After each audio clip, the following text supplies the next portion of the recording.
What's up guys, Anders here with another Black Desert video. Remember to like and subscribe if you haven't already, and hit that bell icon to get notified when I upload my next video. Now today we're going to do something a little bit different. We're going to look at Sage PVE. It just released in succession form for global regions today, so I wanted to do a quick, very quick PVE sort of guide for beginners, how to get started, what skills you should be looking at when you're leveling Sage, and what you need for basically grinding Polyforest or any other low-level area to, get those skill points you need to spec out the kit. You don't actually need that much skill points for Sage right now, since we're missing a couple skills still. We don't have the Awakening, so you don't really need much. 15, 17 is what I have right now, and it's more than enough to get most of the stuff. I don't have maybe like Ator's Energy spec'd out, and the Ator's Thorn, which I would like as well. But for PvE, you don't really need these skills. I think it's a little too slow to be using Ator's Energy anyway. And Atamaja is okay sometimes if you're going to be doing like these really low level areas and you just want to kill like 3-4 packs at once. But let me just reset everything and kind of go through what you need. I'm going to be focusing on if you're basically level 56 or level 57 and you just finished the Succession quest line.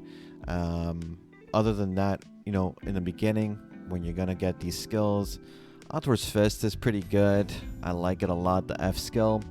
You can do WF to pretty much kill most of any pack in that range. It's pretty good. Spatial Fissure is also fairly good as well. It's your Shift LMB skill. Very powerful, decent range as well. These two skills you can kind of low cooldown, so 5 seconds each. You can kind of interchange them if you want. I've seen some people use Void Gateways. It's a very strong PvE skill and PvP skill, but it's just very slow.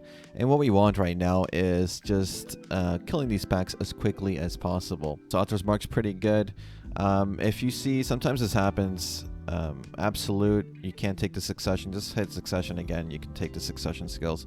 I don't know why it does that. Hopefully it's fixed by the time you guys get it. Form Shift, good skill as well to take. I wouldn't take the Flow just yet, mainly because sometimes if you're still learning the class, you want to dash forward, but dashing backwards is kind of unintuitive. You can turn your camera to then dash backwards towards where you were going. But for the most part, just avoid the flow for now. You don't really need it. It does decent damage, but that's pretty much it. Illusion, I wouldn't take that. Spatial Collapse is your main damage skill. It's decent. You can take it. Why not? It doesn't cost that much. Right now, I think we've used not even 300 SP. So if you want, taking Finishing Touch is pretty nice as well, because what you can do is just use this skill, and then the next pack, just flow. It will instantly kill it. It does a lot of damage. Outdoors Energy, like I said, it's a little too slow for me, but it's decent damage. But I would really just focus on the other stuff like Rift Chain. You really want this spec'd out. Let me go in Succession again and get the Succession version. The Succession version versus the Absolute version, it's just that you get some SA after you do the Rift Chain every 6 seconds. It's a 1 second SA. Only really important in PvP, not really low-level PvE. You're not going to be getting CC'd very often. And after that, it's pretty much just make sure you have these kind of passives going. Infinite Mastery, Ancients. This passive, very important, Ancients Wisdom. Make sure you take this because casting speed is a must on this class. And Overdrive, this is a bit of a wonky skill, but you need to take it because it's going to give you stacks. And these stacks are really important for Sage. Basically, when you have 10 stacks, you're going to have 10% casting speed. Really good.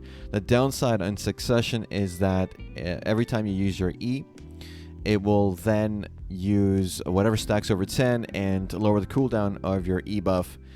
So what I recommend you do is not take your E buff. So don't take optimization early on while you're leveling, mainly because you want to keep your cast speed always at 10 stacks. You don't have to worry about maintaining your stacks. I mean, that's a personal preference. You can take E if you want to use that in your early on PvE stuff, but you don't really need to, honestly. Reset, also another thing that you don't really need either. So overall, we've used like 650 skill points. That's pretty much it. 650 to start being able to grind fairly quickly at Polyforest. Of course, there's someone here. There was like literally no one here. It should be dead hours at EU, but you know, there's always someone. And yeah, just kind of do your thing here. Take it easy. It's very, very simple. This rotation is one of the not the best for Polyforest. So I'm also surprised there's someone here, but you know, it is what it is. We'll duel for spot, don't worry, with our kit. We'll hit him with that duel for spot. See what he says. He's a ninja. Of course, he's a silent ninja, you know, taking a vow of silence here.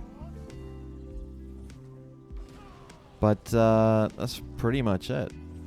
Not very difficult.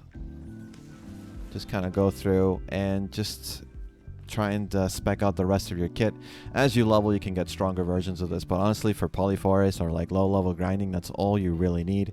These are just filler skills that you don't really need at low level grinding. Let me know what you guys think about this kind of video in the comments down below. For those of you asking for more PvP style videos like the last one I did for Sage, do not worry, I'm working on more of those, so those will be coming into the channel.